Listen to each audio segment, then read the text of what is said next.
श्री गणेशाय नमः। श्री सरस्वत्यै नमः। सर्वेभ्यो देवेभ्यो नमः। सर्वेभ्यो ब्राह्मणेभ्यो नमः। गुरुर्ब्रह्मा गुरुर्विष्णुर्गुरुर्देवो महेश्वरः। गुरुः साक्षात् परं ब्रह्म तस्मै श्री गुरुवे नमः।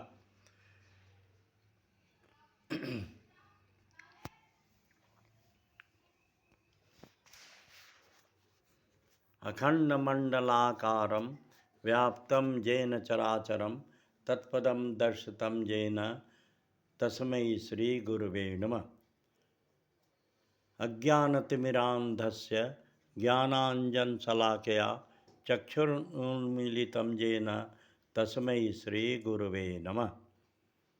अजरामरवरत्प्राज्ञो विद्यामर्थं च चिन्तयेत्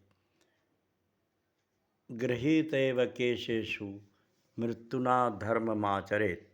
या देवी सर्वभूतेषु श्रद्धारूपेण संस्थिता नमस्तस्यै नमस्तस्यै नमस्तस्यै नमो नमः।